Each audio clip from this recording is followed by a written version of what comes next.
अरे तुम्हें क्या लगता है सारी जनता बेवकूफ है? तुम्हें क्या लगता है सब बेवकूफ है, समझते नहीं है? अब ट्रैक्टर रैली कर रहे हैं, अब धरने दे रहे हैं, प्रदर्शन कर रहे हैं, किसके खिलाफ? तुम्हारे अपने कानून के खिलाफ। जिस कानून को तुमने बनाया, जिस कानून को तुमने पास कराया, अब तुम सड़क के ऊपर जनता को बेवकूफ बनाने के लिए आए। ये खेती को, किसानी को किसानों से छीन के कंपनियों को देना चाहते हैं।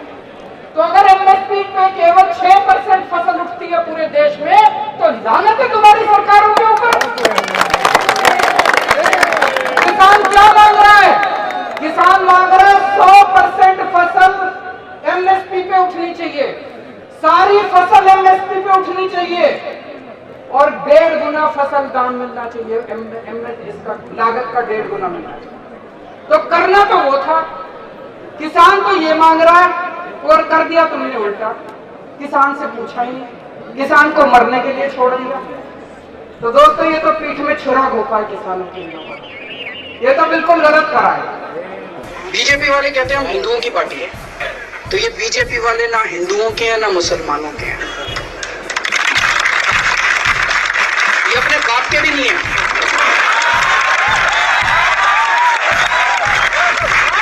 हिंदू और मुसलमानों में बांटना चाहते हैं सोसाइटी को, लेकिन उसके इसको हमें सब जगह जाके बात बोलना पड़ेगा, हर जगह जाके बोलना पड़ेगा ये ना हिंदुओं के हैं ना मुसलमानों के हैं, ये अपने बाप को भी बेच के खा जाएंगे।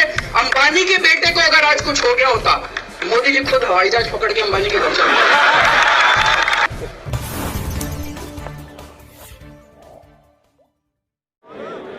आज पंजाब के किसान दिल्ली आए हुए हैं। दिल्ली की जनता की तरफ से मैं अपने पंजाब से आए हुए सभी किसान भाइयों का स्वागत करता हूं। लेकिन अगर ये खुशी के मौके पे आते हैं आप लोग, तो मुझे आपका स्वागत करने में और ज्यादा खुशी होती है। आज सब लोग दुख के मौके पे यहां पे प्रदर्शन करने के लिए आए हैं। मैं सोच रहा था ये टाइम तो वो है जब अगली फसल बुआई करने का समय है, किसान अपने खेतों के अंदर होना चाहिए इस टाइम। और अगर किसान को, बेचारे किसान को अपने खेत छोड़ के दिल्ली आके जंतर मंतर के ऊपर प्रदर्शन करना पड़ रहा है, तो ये लानत है पूरे देश के ऊपर, ये लानत है पूरे समाज के ऊपर। ये जो कानून इन लोगों ने पास किए, इस कानून के जरिए ये खेती को, किसानी को किसानों से छीन के कंपनियों को देना चाहते हैं। मैं उनको कहना चाहता हूं, जब देश आजाद हुआ था, कम से कम 15, 20, 25 साल तक देश के अंदर अनाज की भारी कमी होती थी। हमें अनाज बाहर से इंपोर्ट करना पड़ता था, आयात करना पड़ता था। उस टाइम ये कंपनियां काम नहीं आई थी। उस टाइम सबसे ज्यादा पंजाब के किसानों ने मेहनत करके, पंजाब के किसानों ने 24 घंटे धूप में मेहनत करके इस देश के अंदर ग्रीन रेवोल्यूशन, हरित क्रांति को जन्म दिया। इस देश के अंदर पंजाब के किसानों ने देश को अनाज के अंदर आत्मनिर्भर बनाया था, इन कंपनियों ने नहीं बनाया था। आज ये किसानी, आज किसान को मजदूर बनाने की कोशिश की जा रही है और किसानी को किसान से छीन के बड़ी बड़ी कंपनियों को सौंपने की कोशिश की जा रही है। ये बिल्कुल गलत है। 2014 में चुनाव के पहले भारतीय जनता पार्टी ने वादा किया था। क्या वादा किया था? उन्होंने वादा किया था स्वामीनाथन रिपोर्ट लागू करेंगे। करा था कि नहीं करा था? उन्होंने कहा था स्वामीनाथन रिपोर्ट लागू करेंगे। स्वामीनाथन रिपोर्ट क्या कहती है? स्वामीनाथन रिपोर्ट कहती है एमएसपी कितना होगा, जितनी लागत उसका 50% ज्यादा, 1.5 गुना। एमएसपी 1.5 गुना होगा, ये स्वामीनाथन रिपोर्ट कहती है।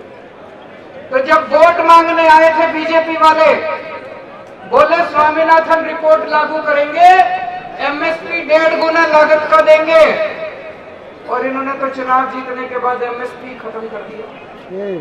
एमएसपी खत्म कर दिया इन लोगों ने। क्या कह रहे हैं ये लोग?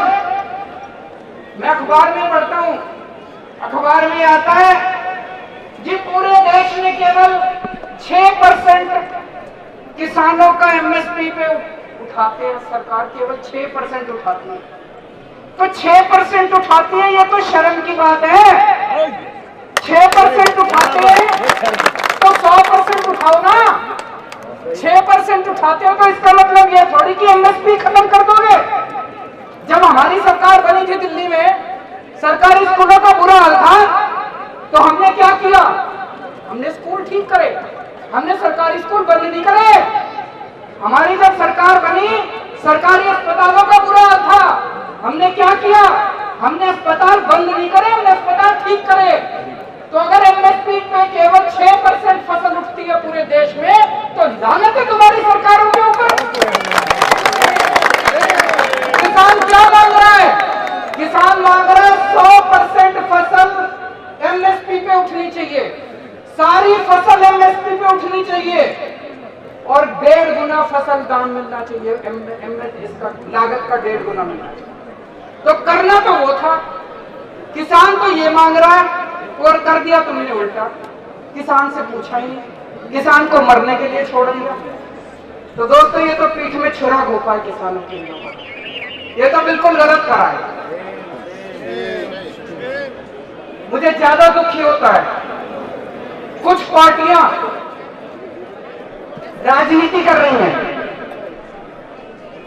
संसद के अंदर कुछ करती हैं, बंद कमरे में कुछ करती हैं, और फिर आके जनता के बीच में प्रदर्शन करने का नाटक करते हैं। पंजाब के अंदर एक पार्टी है, राष्ट्रीय पार्टी, बहुत बड़ा नेता उनका।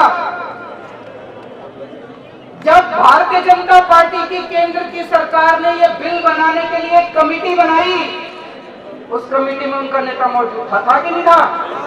कौन था? कौन था? राजा। उनका नेता मौजूद था कमेटी में। उसने बैठ के कानून बनाया, उसने बैठ के एक क्लॉज लिखा, उसने बैठ के केंद्र सरकार को कानून दिया कि इसको पास कर दो। अब ट्रैक्टर रैली कर रहे हैं, अब नौटंकी कर रहे हैं। उनको क्या लगता है पंजाब की जनता बेवकूफ है? एक और पार्टी है, उनकी भी एक नेता है, उसने कैबिनेट में बैठ के कानून पास कराया, उसने कैबिनेट में बैठ के बधाई दी भारतीय जनता पार्टी को कि बड़ा अच्छा कानून पास कर रहे हो। उसने लोकसभा में बैठ के कानून पास करा दिया, और जब सब हो गया, कानून पास हो गया, तो इस्तीफा दे दिया। अरे तुम्हें क्या लगता है सारी जनता बेवकूफ है? तुम्हें क्या लगता है सब बेवकूफ है, समझते नहीं है? अब ट्रैक्टर रैली कर रहे हैं, अब धरने दे रहे हैं, प्रदर्शन कर रहे हैं, किसके खिलाफ? तुम्हारे अपने कानून के खिलाफ। जिस कानून को तुमने बनाया, जिस कानून को तुमने पास कराया, अब तुम सड़क के ऊपर जनता को बेवकूफ बनाने के लिए आए।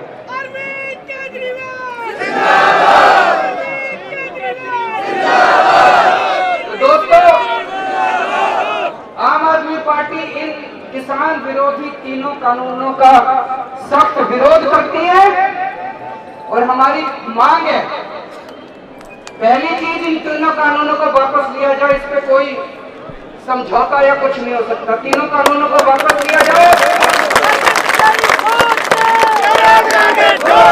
और दूसरी चीज है एमएसपी के ऊपर कानून लाया जाए। ये कानूनी तौर पे अनिवार्य कर दिया जाए कि 100% फसल एमएसपी पे उठेगी पूरे देश के अंदर। ये कानून लाया जाए। किसानों की ये मांग है, किसानों को ये चाहिए। अगर आप किसानों को ये कर दोगे, देखो पूरे देश के अंदर खेती कितनी बढ़ जाएगी। एमएसपी का कानून लाया जाए कि 100% फसल एमएसपी पे उठेगी और 1.5 गुना दाम मिलेंगे, लागत का 1.5 गुना। ये कानून की जरूरत है, ये कानून लाया। दिल्ली में किया हम लोगों ने। दोस्तों, दिल्ली के सभी लोग आपकी लड़ाई में इसके साथ हैं। किसान अन्नदाता है। 24 घंटे इतनी धूप में, इतनी कड़कड़ाती धूप है, हम लोग तो 10 मिनट बैठ जाए तो पसीने आ जाते हैं, और किसान तो 24 घंटे ऐसी धूप में काम करता है।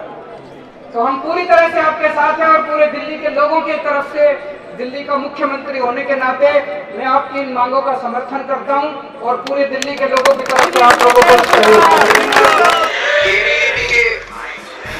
जो लोग इसमें मारपीट में इन्वॉल्व थे, उनसे कोई पूछताछ अभी तक नहीं की गई है। वो लोग खुले घूम रहे हैं, धमकियां भी दे रहे हैं। मैसेज साफ है कि अब इस देश के अंदर एबीवीपी की, आरएसएस की, भाजपा की गुंडागर्दी चलेगी, और जो इस गुंडागर्दी के खिलाफ आवाज उठाएगा उसको बख्शा नहीं जाएगा, वो एंटी नेशनल हो जाएगा।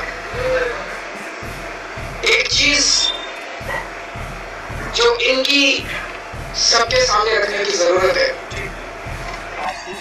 बीजेपी वाले कहते हैं हम हिंदुओं की पार्टी है। कुछ लोगों का मानना है नजीब मुसलमान था, अखलाक मुसलमान था। मैं देश के सारे पेरेंट्स से, सारे स्टूडेंट्स से, जितने यूनिवर्सिटीज के स्टूडेंट्स हैं, सब लोगों से अपील करना चाहता हूं कि नजीब को मुसलमान मत मानने की गलती मत कर देना।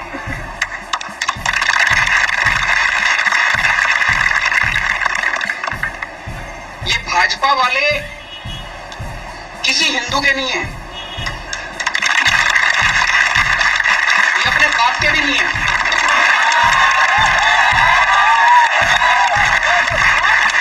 और इसका मैं कॉन्क्रीट उदाहरण आपको देना चाहता हूं।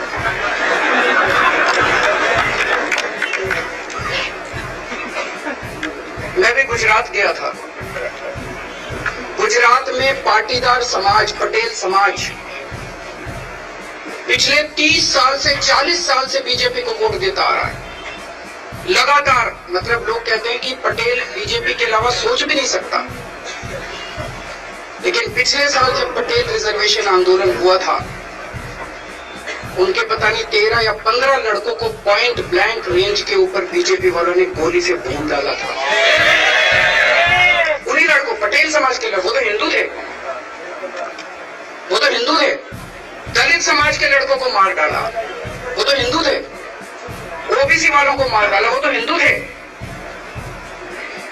कल रामकिशन जी ने आत्महत्या की, उनके परिवार के, आज मैं भिवानी गया था, उसके बेटे मेरे से गले से लग के फूट फूट के रोने लगे। क्यों? एक दुख तो था उनको अपने बाप का, और दूसरा दुख था उनको, उनका सबसे बड़ा बेटा जो हरियाणा पुलिस में काम करता है, आज मुझे बोलता है कल दिल्ली पुलिस ने बहुत मारा हम लोगों को। उनके पिताजी ने आत्महत्या कर ली, पूर्व सैनिक थे। सम्मान करना चाहिए था हम लोगों को, पूरा देश को सम्मान करना चाहिए था। उनको सम्मान करने की बजाय, उनके परिवार को सांत्वना देने की बजाय, उस दिल्ली पुलिस ने उनके पूरे परिवार को पकड़ के कल बहुत पीटा है जेल के अंदर, बहुत। तो ये बीजेपी वाले ना हिंदुओं के हैं ना मुसलमानों के हैं, ये बीजेपी वाले सत्ता और पैसे के लालची आदमी हैं। अगर इनको जरूरत पड़े तो बात को भी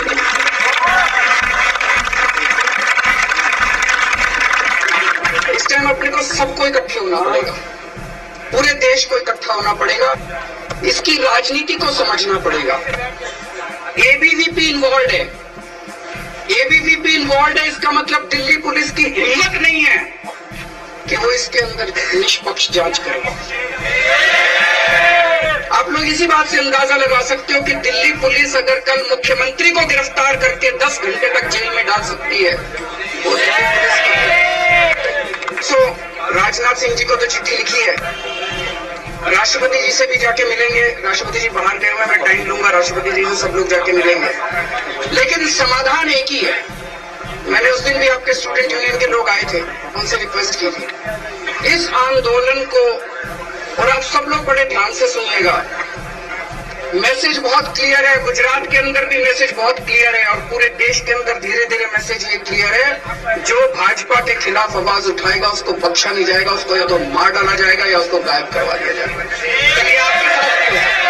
कल आपके साथ भी हो सकता है। सो मैं जब यहाँ पे आया हूँ तो मैं अपने बच्चों की सुरक्षा को ध्यान में रख के आया हूँ कि कल को मेरा बच्चा भी गायब हो सकता है अगर ये भाजपा मुझे किसी तरह की शक्ति। इसको हमें चैलेंज करना पड़ेगा, और पूरे देश से आह्वान करते हैं, सारे देश से, सारे यूनिवर्सिटी से एक टीम बनाते हैं, एक स्टूडेंट पूरे देश की यूनिवर्सिटीज में जाएगा और बुला के लाएगा। जिस दिन मोदी जी को पता चल गया, जिस दिन मोदी जी को पता चल गया कि युवाओं का वोट जा रहा है उनका, वो लोग केवल वोट की भाषा समझते हैं और कुछ नहीं समझते। वो पोलराइज करना चाहते हैं सोसाइटी को, हिंदू और मुसलमानों में बांटना चाहते हैं सोसाइटी को, लेकिन उसके इसको हमें सब जगह जाके बात बोलना पड़ेगा, हर जगह जाके बोलना पड़ेगा। ये ना हिंदुओं के हैं ना मुसलमानों के हैं, ये अपने बाप को भी बेच के खा जाएंगे। अंबानी के बेटे को अगर आज कुछ हो गया होता, मोदी जी खुद हवाई जहाज पकड़ के अंबानी के पास। मैं बहुत सारी चीजें आज कहना चाहता था, लेकिन मुझे लगता है अभी माहौल नहीं है दूसरी राजनीतिक बातें करने का। मेरी आप सब लोगों से विनती है, आप सब लोग आपस में बातचीत कीजिएगा। आपको इसको बाहर ले जाना पड़ेगा, मेन स्ट्रीम में ले जाना पड़ेगा, देश को तैयार करना पड़ेगा। मैं आपके साथ हूँ, जितनी देर आप कहोगे मैं आपके साथ बैठूंगा।